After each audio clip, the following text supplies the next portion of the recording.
Good morning everyone. तो start करते हैं हम एटॉमिक स्ट्रक्चर लेक्चर 6 से। ठीक है, लेक्चर 6 है ना जी। हाँ ठीक है, चलो। तो evidence of quantized electronic energy levels, next topic जो एनसीईआरटी का है वो ये रहा। अच्छा, यहाँ पे हम ऑलरेडी पिछले क्लास में पिछले लेक्चर में बता चुके हैं कि क्वांटाइज्ड वर्ड का दूसरा मीनिंग क्या हो सकता है। डिसकंटिन्यूअस। क्या हो सकता है? डिसकंटिन्यूअस। ठीक है। अब थोड़ा समझो, ये टर्म को समझते हैं। ठीक है, जैसे आप लोगों को पता भी है कि जो जो हम लोग बोल रहे थे कि फोटोन का जो एनर्जी या फिर किसी इलेक्ट्रोमैग्नेटिक रेडिएशन का जो एनर्जी होगा, वो एनर्जी क्या होगा? वो क्वांटाइज्ड होगा। वो हमेशा एक पैकेट के फॉर्म में आएगा जिसका H mu amount of energy होगा। म्यू जहाँ पे क्या होगा? Frequency of radiation. यही चीज बताए थे, है ना। और एच क्या है आपका? Planck's constant. ये है फ्रीक्वेंसी ऑफ रेडिएशन, और एच आपका है प्लैंक्स कांस्टेंट। तो फिर इसका मतलब किसी भी रेडिएशन में, जैसे मान लेते हैं कि एक फोटोन का एनर्जी अगर 2 जूल है, और तो फिर जो है ना उस पर्टिकुलर रेडिएशन का एनर्जी हमेशा इंटीग्रल मल्टीपल, या फिर इंटीग्रल मल्टीपल से अच्छा रहेगा बोलना होल नंबर मल्टीपल रहेगा, एन इंटू 2 जूल का रहेगा ना। कहने का मतलब है कि ये रेडिएशन या तो 2 जूल का एनर्जी शो कर सकता है, या फिर उसके बाद डायरेक्टली कितना का शो करेगा? 4 जूल का। यानी कि बीच में जो अमाउंट ऑफ एनर्जी था उसको ये शो नहीं कर रहा था। तो इसका मतलब ये कंटिन्यूअस एनर्जी का फॉर्म नहीं हुआ, ये क्या हो गया? Discontinuous energy. तो इसी चीज को हम लोग क्या बोलते हैं? क्वांटाइज। इसी चीज को क्या बोला जाता है? क्वांटाइज बोला जाता है। कोई दिक्कत? अब देखो, अभी तक जो आप लोग स्पेक्ट्रम पढ़ के आए हो, ठीक है ना, स्पेक्ट्रम जो आप लोग पढ़ते थे है ना 10th में, वो क्या था? व्हाइट लाइट था, उसको प्रिज्म से पास कराते थे, और इस तरीके का एक हम लोग को स्पेक्ट्रम मिलके तैयार हो जाता था। ठीक है। पहले हम जैसा कि आप बता चुके हैं कि इतना ही स्पेक्ट्रम नहीं है, सिर्फ 7 कलर नहीं मिलता, ये तो बहुत छोटा सा बस एक रीजन है इलेक्ट्रोमैग्नेटिक स्पेक्ट्रम का। ठीक है, ऐसे इलेक्ट्रोमैग्नेटिक स्पेक्ट्रम आपका बहुत बड़ा है। ठीक है।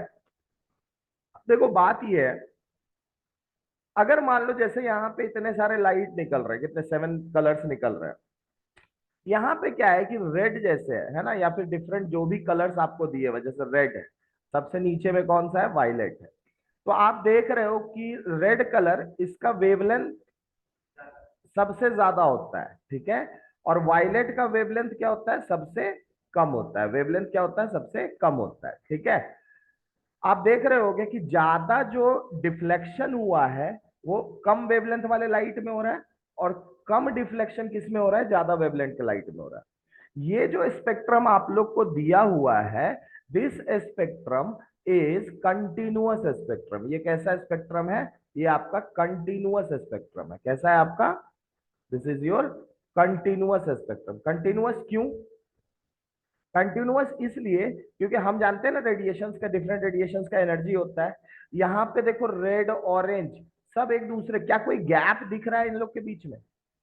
क्या इन लोगों के बीच में कोई गैप दिख रहा है? या फिर रेनबो जो आप देखते हो, क्या रेनबो के कलर्स में किसी तरह गैप दिखता है? नहीं दिखता है, रेगुलर कलर होता है ना। मतलब रेगुलर एनर्जी का वो ये कंटिन्यूअस एनर्जी दिखाता है। क्या दिखाता है? Continuous energy.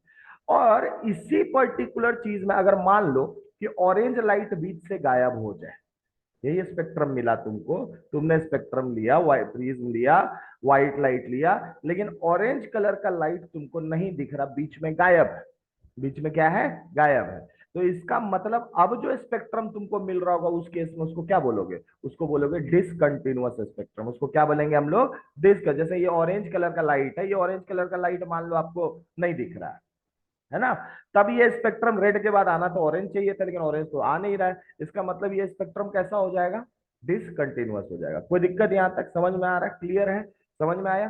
पहले के टाइम में जो आप लोग 10th तक पढ़ के आए हो तो कंटिन्यूअस स्पेक्ट्रम जान रहे थे।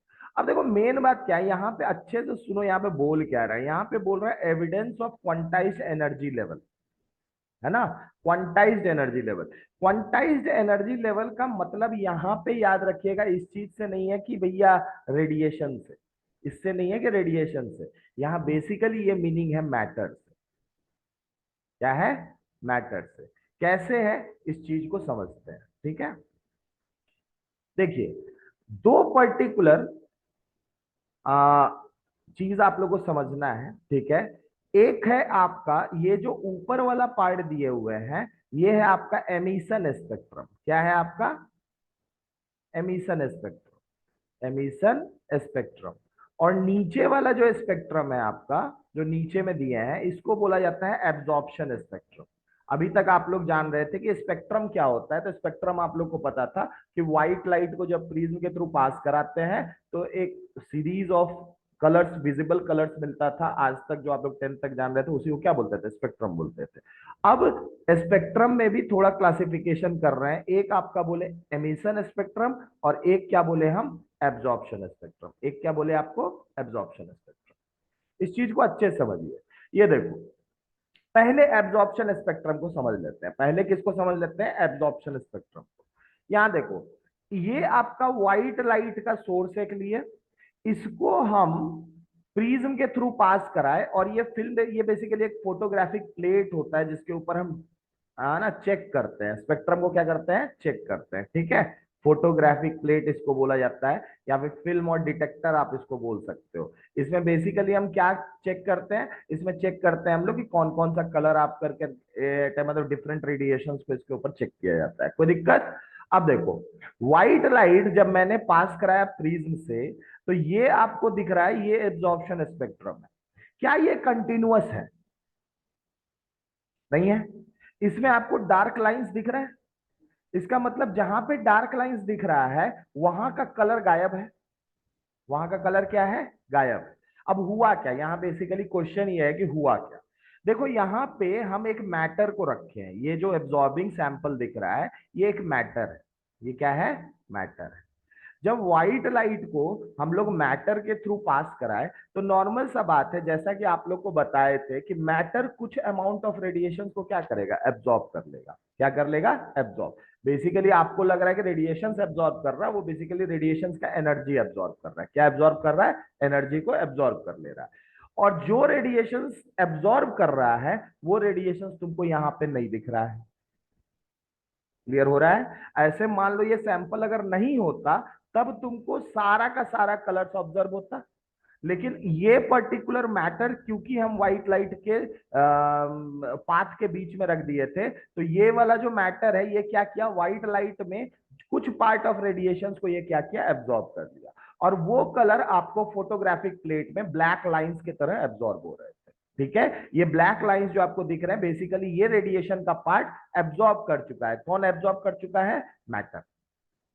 कौन एब्जॉर्ब कर चुका है? मैटर। मतलब जो एब्जॉर्बिंग सैंपल हम रखे थे, वो अलग अलग मैटर को हम लोग रख सकते हैं, ऐसा कुछ नहीं है। ब्लैक बॉडी रखोगे तो बहुत अच्छा मिलेगा, ब्लैक बॉडी वैसे कंप्लीट नहीं होता है। ठीक है, क्लियर है ना?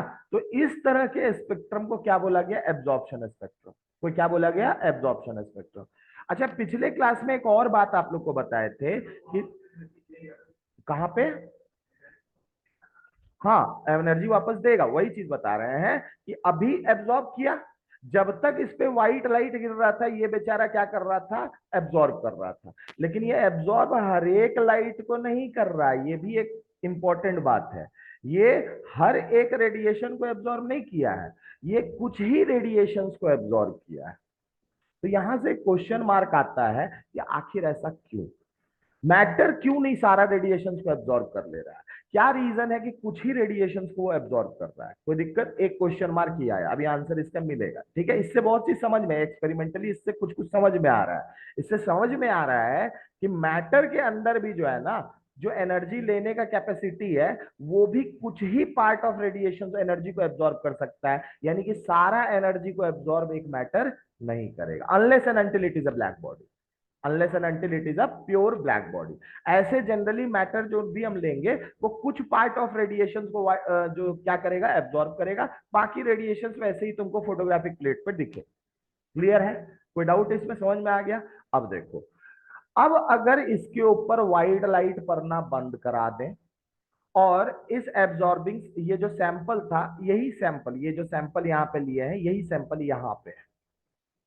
तो जब कोई सैंपल या फिर कोई मैटर एनर्जी को एब्जॉर्ब करता है, तो वो बोलते हैं, हम लोग उसको बोलते हैं ना कि एक्साइटेड स्टेट में चला गया। किस स्टेट में चला गया? एक्साइटेड। जब एनर्जी को एब्जॉर्ब करता है, तो फिर यहाँ पे लिखा हुआ एक्साइटेड सैंपल। क्या लिखा हुआ? एक्साइटेड। एक्साइटेड सैंपल कहने का मतलब है कि ऑलरेडी ये कुछ अमाउंट ऑफ एनर्जी को एब्जॉर्ब कर चुका है। ठीक है, लेकिन अब इस पे व्हाइट लाइट तो नहीं पड़ रहा है, अब इस पे व्हाइट लाइट नहीं पड़ रहा है, तो नॉर्मल सा बात है, जैसा आप लोगों को बताए थे कि एक मैटर जब उस पे इलेक्ट्रोमैग्नेटिक रेडिएशन पड़ता है तो एनर्जी को एब्जॉर्ब करता है और बाद में उसी एनर्जी को क्या करता है, एमिट करता है, बाद में उसी एनर्जी को क्या करता है, एमिट करता है। अब जब इसी पर्टिकुलर रेडिएशन को यहां आप देख सकते हो कि प्रिज्म के थ्रू जब हम लोग पास करा रहे हैं, ठीक है, तो ये फिल्म डिटेक्टर में आप ध्यान से देखो, जो जो कलर का लाइट यहां से गायब हुआ था, दिख रहा है, वो सारा कलर ऑफ लाइट तुमको वापस से वो एमिट कर दिया है, कोई दिक्कत। लेकिन क्या बाकी कलर्स दिख रहा है, जैसे यहां पे ये कलर्स दिख रहा था, क्या ये कलर यहां दिख रहा है, नहीं, क्यों, क्योंकि भैया ये कलर तो था ही नहीं ना एब्जॉर्बिंग सैंपल में, ये जब लाइट जब पास कराए थे तो ये कलर को ये सैंपल एब्जॉर्ब किया ही नहीं था, ठीक है।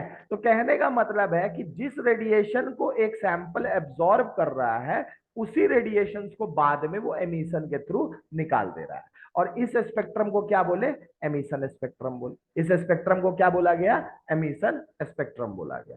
और दूसरा जो स्पेक्ट्रम था उसको क्या बोला गया, एब्जॉर्प्शन स्पेक्ट्रम बोला गया, दूसरा जो स्पेक्ट्रम था उसको क्या बोला गया, एब्जॉर्प्शन स्पेक्ट्रम बोला गया। कोई दिक्कत, क्लियर हो गया, यहां से समझ में आ गया इतना पार्ट, कोई दिक्कत है यहाँ तक, कोई डाउट है, नहीं ना, समझ में आ गया इतना चीज। चलिए आगे बढ़ते हैं। तो एमिशन स्पेक्ट्रम, अच्छा एक तरह से आप ये भी बोल सकते हो कि एमिशन स्पेक्ट्रम और एब्जॉर्प्शन स्पेक्ट्रम एक दूसरे का अपोजिट है, सही है, ये बोल सकते हो कि नहीं बोल सकते हो, एक दूसरे का क्या है, अपोजिट है। नॉर्मल सा बात है, एक सैंपल पहले एब्जॉर्ब करेगा रेडिएशन को और बाद में उसी सैंपल को जब छोड़ देंगे तो वो क्या करेगा, एमिट करेगा वही रेडिएशन को जो वो एब्जॉर्ब किया होगा। लेकिन यहाँ पे एक बहुत बड़ा क्वेश्चन मार्क है, क्वेश्चन मार्क ये है कि क्यों आखिर एक मैटर कुछ ही रेडिएशंस को एब्जॉर्ब कर रहा है, why only only few radiations are observed, observed नहीं, absorbed, radiations are absorbed, सारा का सारा रेडिएशन को क्यों नहीं एब्जॉर्ब कर रहा है, इसका मतलब कहीं ऐसा तो नहीं है कि मैटर भी हर एक मैटर, मतलब मैटर तो नहीं बोले, मैटर के अंदर में जो पार्टिकल्स हैं कहीं वो उनके साथ भी तो यही पंगा नहीं है कि भैया वो भी हर एक एनर्जी को एब्जॉर्ब नहीं कर सकते, वो भी क्वांटाइज्ड एनर्जी लेवल को ही शो करेंगे, ठीक है। तो चलिए ये तो ठीक है, यहां से समझ में आ रहा। अब देखो इससे एक एक्सप्लेनेशन बोर को मिला था, नील बोर को, एक जैसा कि बताया आपको, नील बोर ने अपना जो एटॉमिक मॉडल दिया था उसके लिए किन दो चीजों को यूज किया था उन्होंने, एक यूज किया था आपका dual nature of electromagnetic radiation, जैसा कि जानते हैं, जो ऑलरेडी आप लोग को डिस्कस कर चुके हैं, ठीक है, dual nature of electromagnetic radiation. और दूसरा किस चीज को यूज किया था, लाइन स्पेक्ट्रम ऑफ हाइड्रोजन, दूसरा किस चीज को यूज किए थे, लाइन स्पेक्ट्रम ऑफ हाइड्रोजन। देखो बात यह है कि यहाँ पे इस पर्टिकुलर जब ये एक्सपेरिमेंट देखा गया, ये एक्सपेरिमेंट हुआ आपका इस तरीके का एमिशन स्पेक्ट्रम और एब्जॉर्प्शन स्पेक्ट्रम का, तो फिर नील बोर को एक आइडिया मिला, और वो आइडिया क्या था वो समझो। बेसिकली जो मैटर हम सोच रहे हैं, जो भी मैटर हम सोच रहे हैं, वो मैटर क्या कर रहा है, एनर्जी एब्जॉर्ब कर रहा है, हमें लग रहा है कि वो एनर्जी एब्जॉर्ब कर रहा है। लेकिन मैटर किससे बना होता है भाई, ये बना होता है कंस्टिट्यूएंट पार्टिकल से, किससे बना होता है, कंस्टिट्यूएंट पार्टिकल से। और जो कंस्टिट्यूएंट पार्टिकल्स अगर सबसे हम बात करें, जो अच्छे से एक पर्टिकुलर प्योर मैटर को अगर लिया जाए एलिमेंटल फॉर्म में, तो उसमें जो कंस्टिट्यूएंट पार्टिकल होंगे वो कौन सा होगा, एटम, कोई दिक्कत। और एटम के अंदर कौन है भाई, इलेक्ट्रॉन, एटम के अंदर क्या कौन है, इलेक्ट्रॉन। तो नील बोर ने बोला ना कि ये एनर्जी बेसिकली ये इलेक्ट्रॉन एब्जॉर्ब कर रहा है, कौन एब्जॉर्ब कर रहा है, जो एनर्जी इलेक्ट्रोमैग्नेटिक रेडिएशन गिर रहा था वो, हम ठीक है मैटर के अंदर ही इलेक्ट्रॉन है तो हम ये भी बोल सकते हैं कि मैटर एब्जॉर्ब कर रहा है, लेकिन वो एक्चुअली एब्जॉर्ब कौन कर रहा है मैटर के अंदर में, इलेक्ट्रॉन। हो क्या रहा है इस चीज को समझो। उन्होंने बोला कि जैसे मान लीजिए एटम के अंदर ये न्यूक्लियस है, उसके बाद अगर मान लेते हैं ये पहला एनर्जी लेवल है, ठीक है, क्या है, पहला एनर्जी लेवल है, इसी तरह चलो इसको बाद का कर देते हैं, ये छोटा वाला आपका पहला एनर्जी, ये सेकंड एनर्जी लेवल। अब उन्होंने बोला ना कि एटम के अंदर जो ये हम सेल्स बना रहे हैं, या फिर ये एनर्जी लेवल्स, इसको बेसिकली सेल्स आप लोग बोलते हो, लेकिन ज्यादा अच्छा टर्म इसके लिए होगा एनर्जी लेवल। क्या होगा? एनर्जी लेवल्स, है ना। नील बोर का मॉडल हाइड्रोजन के लिए सही था। किसके लिए सही था? हाइड्रोजन या फिर वन इलेक्ट्रॉन स्पीशीज के लिए। तो अभी उनके मॉडल में आने में टाइम है, लेकिन फिलहाल उस यहां से उनको क्या समझ में आया उस चीज को समझो। उन्होंने देखा कि भाई एक मैटर जो है वो सारा एनर्जी के रेडिएशन को एब्जॉर्ब नहीं कर रहा है। ठीक है, मतलब कि वो भी डिसकंटिन्यूअस एनर्जी लेवल्स को एब्जॉर्ब कर रहा है। उन्होंने ऐसा बोला, उन्होंने ऐसा एक सोचा कि भाई एटम के अंदर भी जो डिफरेंट एनर्जी लेवल्स होते हैं उनका एनर्जी फिक्स होता है। मतलब एक इलेक्ट्रॉन जो इस पर्टिकुलर शेल में या एनर्जी लेवल में होगा उसका एनर्जी फिक्स होगा, और सिमिलरली एक इलेक्ट्रॉन जो इस पर्टिकुलर एनर्जी लेवल में होगा उसका एनर्जी भी क्या होगा? फिक्स होगा। अब एक एग्जाम्पल, एक हाइपोथेटिकल सिचुएशन के थ्रू तुमको समझाने की कोशिश कर रहा है। अब मान लो कि इस पर्टिकुलर एनर्जी लेवल में इलेक्ट्रॉन का एनर्जी से 2 जूल होगा। टोटल एनर्जी कितना होगा? 2 जूल। इसके अगले वाले में, ऐसे तो निगेटिव होता है, ये चीज हम समझाएंगे कि निगेटिव एनर्जी क्यों होता है एटम के अंदर डिफरेंट एनर्जी लेवल्स का, इलेक्ट्रॉन्स का, लेकिन अभी फिलहाल के लिए इसको समझो। इसके बाद वाला एनर्जी लेवल हाइपोथेटिकली समझो ये है 5 जूल का। कितना का है? 5 जूल का। अब एक बात समझो, इलेक्ट्रॉन कहां पे हम बोल रहे हैं? मान लो यहां पे है। कहां पे है इलेक्ट्रॉन? फर्स्ट एनर्जी लेवल में। अब अगर मान लो, अच्छा, यहां से यहां के बीच का कोई एनर्जी लेवल आपको दिख रहा है? नहीं दिख रहा है। इसका मतलब एटम के अंदर भी आप बोल सकते हो, एटम मतलब मैटर जो है आइदर 2 जूल का एनर्जी को शो कर रहा होगा, या फिर वो शो कर रहा होगा 5 जूल के एनर्जी को। 2 जूल से लेके 5 जूल के एनर्जी के को वो शो नहीं कर रहा होगा। कौन? जो सेल्स में इलेक्ट्रॉन होगा, जो एनर्जी लेवल में कौन होगा? इलेक्ट्रॉन होगा। कहने का मतलब है कि इलेक्ट्रॉन मान लो अभी 2 जूल था, एक कोई रेडिएशन उसके ऊपर गिरा। ठीक है, रेडिएशन जो आप गिराए वो एक कंटिन्यूअस स्पेक्ट्रम के थ्रू गिराए, मतलब उसमें बहुत सारा एनर्जी का रेडिएशन है, अलग अलग एनर्जी का डिफरेंट रेडिएशन आ रहा है, कोई दिक्कत? ठीक है, लेकिन इलेक्ट्रॉन को अगर मान लो यहां से कूद के यहां जाना हो तो उसी को बोलते हैं हम लोग एक्साइट होना। इलेक्ट्रॉन कहां जाएगा? लोअर एनर्जी से हाइयर में जाएगा। तो याद रखो, जब एनर्जी एब्जॉर्ब करता है इलेक्ट्रॉन तो वो लोअर से उठ के कहां चल जाता है? हाइयर में। और बस उसी मैटर को, अगर एनर्जी एब्जॉर्ब किया हुआ मैटर को हम रख देंगे तो फिर से वापस इलेक्ट्रॉन अपने आप को स्टेबल करना चाहेगा और कूद के कहां जाएगा?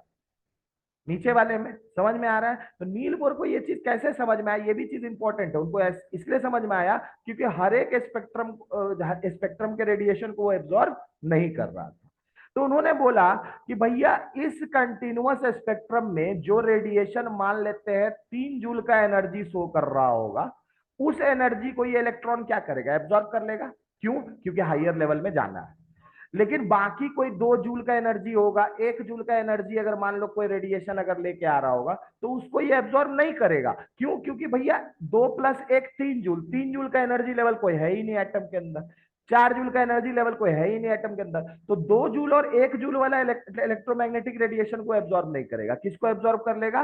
3 जूल वाले इलेक्ट्रोमैग्नेटिक रेडिएशन को। तो कहने का मतलब है कि कुछ पार्ट ऑफ स्पेक्ट्रम को वो क्या करेगा? एब्जॉर्ब किया, और कुछ पार्ट ऑफ स्पेक्ट्रम को वो ऐसे का वैसे ही छोड़ दिया, जो आपको फोटोग्राफिक प्लेट में एब्जॉर्प्शन स्पेक्ट्रम में दिख रहा था, जैसा कि यहाँ पे दिख रहा है। यहाँ पे जो एब्जॉर्ब किया इलेक्ट्रॉन को बस उतना ही एनर्जी से मतलब था। ठीक है, इसका मतलब एक चीज और आया समझ में कि मैटर में जो एटम होते हैं, जो कंस्टिट्यूएंट पार्टिकल्स होते हैं, उन एटम के अंदर जो एटम के, अच्छा एक बात याद रखना, एनर्जी लेवल न्यूक्लियस के वजह से होता है, प्रोटॉन्स के वजह से। किसके वजह से होता है? प्रोटॉन्स के वजह से। तो एनर्जी लेवल इलेक्ट्रॉन में पहले, सॉरी एटम में पहले से होता है। एनर्जी लेवल एटम में पहले से है, उसमें इलेक्ट्रॉन है कि नहीं है ये अलग बात है। जैसे मान लो आप लोग फर्स्ट सेल पढ़े थे, first cell, second cell, third cell, ये सारे एटम्स में है, लेकिन क्या उसमें इलेक्ट्रॉन है, ये एक क्वेश्चन मार्क होता है। और उसमें मान लो एक एनर्जी लेवल है, उसका एनर्जी कांस्टेंट है, तो उसमें जो इलेक्ट्रॉन होगा उसका एनर्जी उसी कांस्टेंट एनर्जी के क्या होगा? बराबर होगा। तो एनर्जी लेवल्स पहले से, एनर्जी लेवल्स का मेन कारण है प्रोटॉन। मेन कारण कौन है? प्रोटॉन्स। प्रोटॉन्स के अट्रैक्टिव फोर्सेस के वजह से वो एनर्जी लेवल क्रिएट होता है। कोई दिक्कत? समझ में आ गया? और वो एनर्जी अगर मान लेते हैं उस एनर्जी लेवल में इलेक्ट्रॉन है तो वो उतना ही एनर्जी शो करेगा जो उस एनर्जी लेवल का एनर्जी होता है। कोई दिक्कत? क्लियर हो गया? तो अब यहां से एक बात तो पूरा पूरी समझ में आ गया कि मैटर के अंदर जो आपका इलेक्ट्रॉन्स के लिए एनर्जी लेवल होता है उस वो भी फिक्स्ड होता है। कहने का मतलब है कि पहला सेल का कुछ फिक्स्ड एनर्जी है, उसके बाद सेकंड सेल का कुछ फिक्स्ड एनर्जी है। तो अगर बोलोगे मैटर के एटम के अंदर जो इलेक्ट्रॉन है वो कौन सा एनर्जी दिखाएगा, नॉर्मल सा बात है, या तो इलेक्ट्रॉन 2 जूल का एनर्जी दिखाएगा या तो इलेक्ट्रॉन 5 जूल का एनर्जी दिखाएगा। 2 जूल से 5 जूल के एनर्जी लेवल कोई है ही नहीं बीच में, तो फिर वो एनर्जी लेवल को वो नहीं दिखाएगा। इसका मतलब आप ऐसा भी बोल सकते हैं कि energy of the electron inside an atom या फिर energy of the different energy levels inside the atom created due to protons are quantized या फिर डिसकंटिन्यूअस। यही कारण था। अच्छा, ये कैसे पता चला? यही कारण नहीं था, ये नील बोर ने यहां से आकलन किया है ना। कैसे उनको समझ में आया? बोले भाई अगर अगर मान ले मैटर सारा एनर्जी लेवल, अगर मान ले इलेक्ट्रॉन उसके अंदर जो है मैटर के अंदर, अगर वो सारा एनर्जी लेवल को अगर वो एब्जॉर्ब करता तो नॉर्मल सा बात है, फिर यहाँ पे सारा का सारा कलर एब्जॉर्ब कर लिया होता। लेकिन कुछ ही कलर्स को एब्जॉर्ब कर रहे हैं, यानी कि कुछ ही पर्टिकुलर एनर्जी को वो एब्जॉर्ब कर रहा है। कोई डाउट है इसमें? समझ में आ गया? तो इसी पर्टिकुलर चीज से समझ में एक चीज और आ गया, क्या? कि the energy energy of electron inside an atom is in quantized form और डिसकंटिन्यूअस फॉर्म। कोई दिक्कत? क्वांटाइज्ड फॉर्म और डिसकंटिन्यूअस फॉर्म।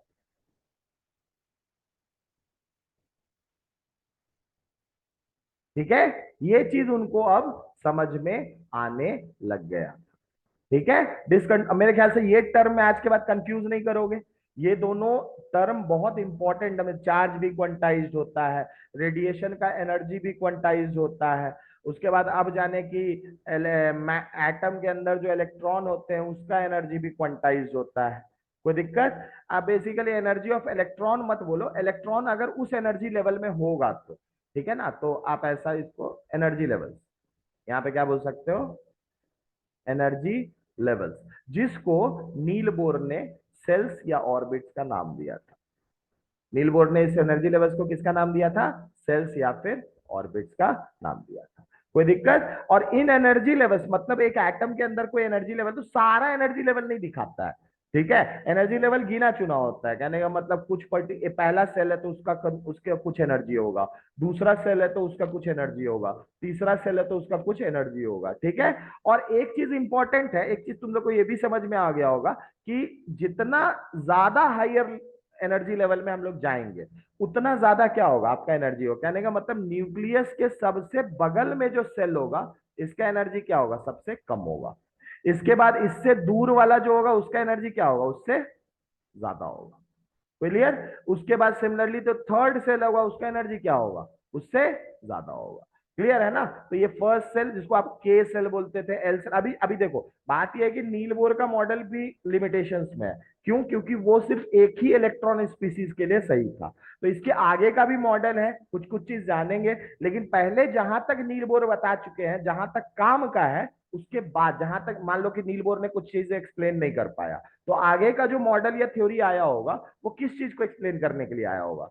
जिसको नील बोर एक्सप्लेन नहीं कर पा रहे होंगे। जिस चीज को ऑलरेडी नील बोर एक्सप्लेन कर दिए होंगे अच्छे से उसका प्रूफ हो, सब चीज हो, उस चीज को एक्सप्लेन नहीं करना होगा। तो किसी थ्योरी का लिमिटेशन क्या होता है? किसी थ्योरी का लिमिटेशन होता है कि भैया कोई चीज मान लो उस थ्योरी से एक्सप्लेन नहीं हो पा रहा है, जो क्वेरी और क्वेश्चंस का पार्ट है, डिस्कशंस का पार्ट है, तो बाद में एक कोई एक्सपेरिमेंट होता है, उस एक्सपेरिमेंट के बेसिस पे एक नया थ्योरी आता है जो पुराने पर्टिकुलर थ्योरी के अनएक्सप्लेन्ड पार्ट को क्या करता है? एक्सप्लेन करता है। और ये जरिया चलते रहता है। एक साइंटिस्ट आता है, 30 साल तक उसने अपना एक्सपेरिमेंट किया, जितने चीजें उन्हें समझ में आया उन्होंने वो चीज लिख दिया, फिर आगे वो नहीं रहे, फिर उसके बाद जो ना आगे के साइंटिस्ट आए उस चीज को आगे एक्सप्लेन किया, इस तरीके से बढ़ते आया।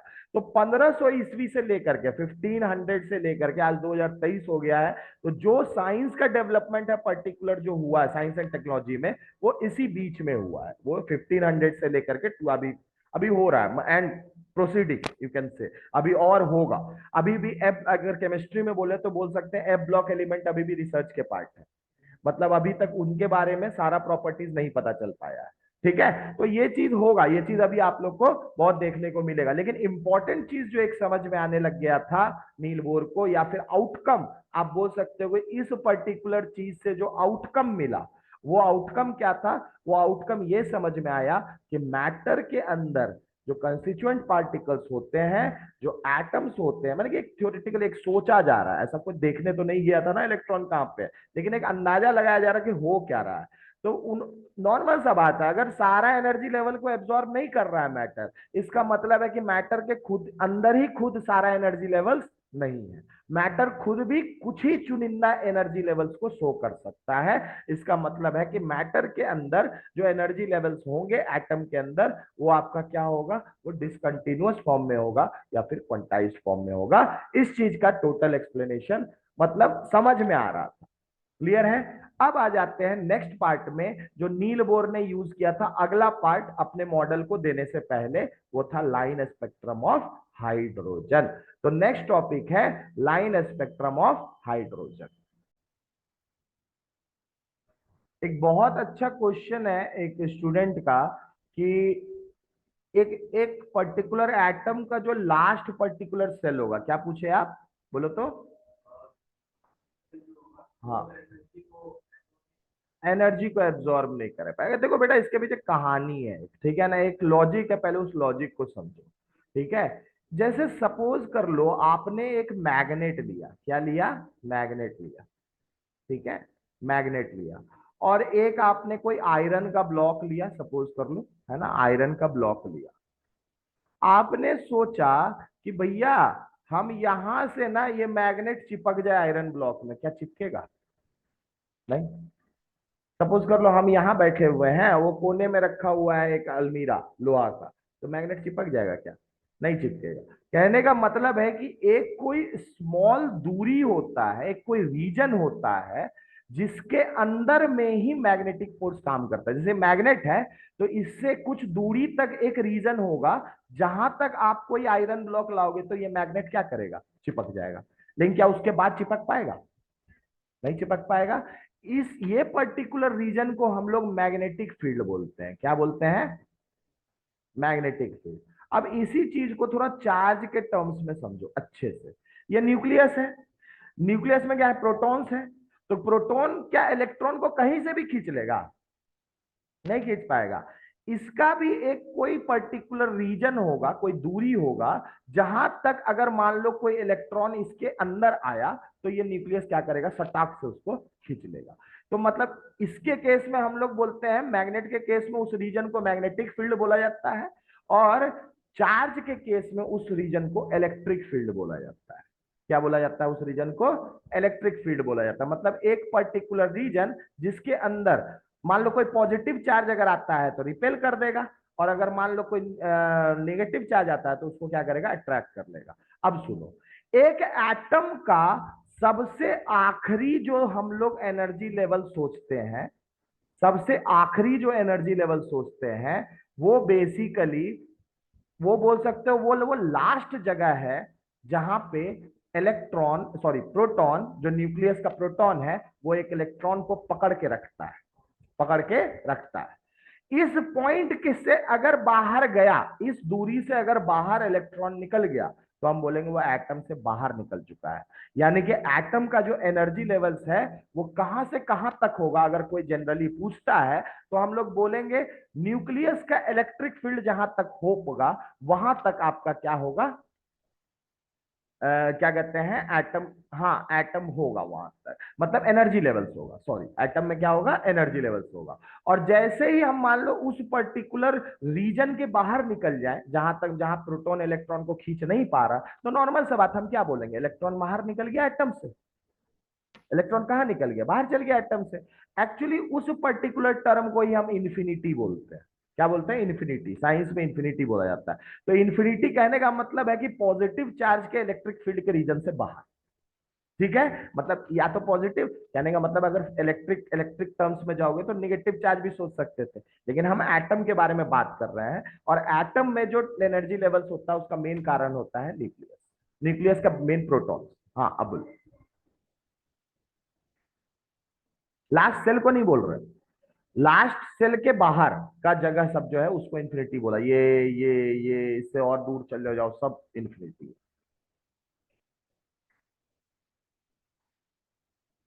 हाँ, इन्फिनिटी का मीनिंग समझ लेना है, इन्फिनिटी का मेन मीनिंग क्या है। इन्फिनिटी का मीनिंग चार्ज और मैग्नेट के केस में होता है कि एक पर्टिकुलर ऐसा जगह जहां पे वो चार्ज दूसरे चार्ज पे कोई फोर्स लगा नहीं पा रहा है, उसी को इन्फिनिटी बोलते हैं। अब नॉर्मली ऐसे ही सोचो ना, एटम के अंदर कोई इलेक्ट्रॉन है मान लो, अब वो इलेक्ट्रॉन मान लो कि जो है ना थोड़ा देर के बाद एक ऐसा जगह चल गया जहां न्यूक्लियस उसको पकड़ के रख ही नहीं पा रहा, मतलब क्या बोलोगे, एटम के बाहर निकल गया। और एटम का जो बोल सकते हो सबसे बाहरी कॉरिडोर जो होता है ना, सबसे बाहर वाला सेल बोल लो, एनर्जी लेवल, वो कौन सा होगा? वो सबसे लास्ट पॉइंट है जहां पे न्यूक्लियस एक इलेक्ट्रॉन को पकड़ के रख पा रहा होगा। उसके बाहर फिर वो इलेक्ट्रॉन को पकड़ के रख नहीं पाएगा, फिर हम क्या बोलेंगे, इलेक्ट्रॉन कहां चल गया बेटा? इलेक्ट्रॉन आपका एटम के बाहर निकल गया। इलेक्ट्रॉन कहां निकल गया? एटम के बाहर निकल गया। अच्छा, यहां पे क्वेश्चन भी पूछता है, एक क्वेश्चन ये पूछता है कि मान लो कि इलेक्ट्रॉन आपका पहला सेल में है, कहां पे है? पहला सेल में। हम बोले कि कितना एनर्जी इसको लगेगा कि इलेक्ट्रॉन बाहर चला जाए। किसके बाहर चला जाए? एटम के बाहर। तो नॉर्मल सा बात है, ये आखिरी सेल का एनर्जी तुमको पता अगर है, ठीक है, एटम के तुमको बाहर करना है, तो बेसिकली आप आप बाहर कर रहे हो, मतलब उसका एनर्जी कितना हो जाएगा इलेक्ट्रॉन का? लास्ट सेल नहीं, हम बाहर करने बोल रहे हैं। अगर हम एटम के बाहर निकाल दिए तो फिर लास्ट सेल में थोड़ी है, वो तो एटम वो लास्ट सेल से भी बाहर निकल चुका है। एक एटम को इलेक्ट्रॉन के अगर बाहर निकालना है तो फाइनली इलेक्ट्रॉन का एनर्जी कितना होगा? जीरो होगा। जब कोई न्यूक्लियस उसके ऊपर फोर्स ही नहीं लगा रहा है तो भैया कई काहे कोई एनर्जी होगा इलेक्ट्रॉन का? अभी तुरंत ना बोल रहे हैं, इलेक्ट्रॉन का सारा एनर्जी किसके वजह से है? जो प्रोटॉन उसके ऊपर जो एनर्जीज लगा रहा है, सही बात है, या फिर जो फोर्सेस लगा रहा है। अब नॉर्मल सा बात है, एक एटम को उठा के आपने इलेक्ट्रॉन को बाहर कर दिया, इलेक्ट्रॉन एटम के बाहर कर दिया, तो हम बोलेंगे कि जब एटम से बाहर हो गया तो इलेक्ट्रॉन का एनर्जी कितना है? ठीक है। अगर मान लो अंदर था, तब बोल सकते हो कि चलो फर्स्ट सेल में तो फर्स्ट सेल का जो एनर्जी होगा वही टोटल हो जाएगा इलेक्ट्रॉन का एनर्जी, सेकंड सेल में तो सेकंड सेल का जो एनर्जी होगा वही हो जाएगा इलेक्ट्रॉन का एनर्जी। लेकिन अगर इलेक्ट्रॉन को एटम से बाहर निकाल दिए हैं तब उसका एनर्जी क्या होगा? जीरो होगा। तो ये बहुत इंपॉर्टेंट पार्ट है, इस बात को याद रखिएगा। Energy at infinity for an atom of an electron, किसके लिए? इलेक्ट्रॉन के लिए, वो कितना हो जाता है? जीरो हो जाता है। ठीक है, this is treated as electron, energy of electron outside the atom, energy of electron outside the atom,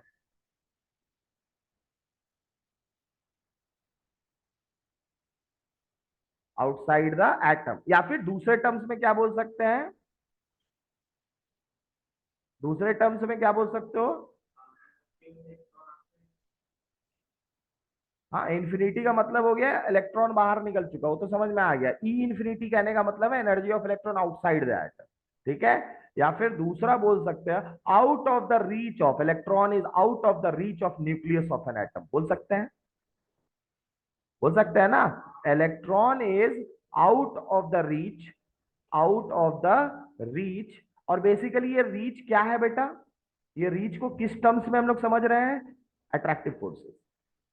किस टर्म्स में समझ रहे हैं? अट्रैक्टिव फोर्सेस से बाहर हो चुका है। ठीक है ना, out of the reach of किसके? Of nucleus. न्यूक्लियस में भी बेसिकली कोई न्यूट्रॉन्स का नहीं, किसका काम है? प्रोटॉन्स का। ठीक है, किसकी वजह से? प्रोटॉन्स की वजह से। ऐसे तो आप लोग जाके चलोगे कि इलेक्ट्रॉन एंड न्यूक्लियस का स्टेबिलिटी का कारण बहुत सारा है, ठीक है, आगे चल के ये भी पढ़ोगे, लेकिन तो भी अभी के लिए इतना समझ लेते हैं। कोई दिक्कत यहाँ तक क्लियर है सबको? बढ़िया से, कोई डाउट है? नहीं ना? पक्का? चलो, ये वाला पार्ट खत्म हो गया, अब नेक्स्ट में आते हैं। तो आज के लिए इतना रहने देते हैं। थैंक यू एवरीवन, है ना। क्वेश्चंस आप लोग बनाइए जा करके सारे टॉपिक्स का, खासकर फोटो इलेक्ट्रिक इफेक्ट हो गया, रेडिएशंस वाला ये। इसके बाद हम नेक्स्ट टॉपिक नेक्स्ट क्लास में जो स्टार्ट करेंगे वो होगा लाइन स्पेक्ट्रम ऑफ हाइड्रोजन। तो उससे भी न्यूमेरिकल्स आएंगे।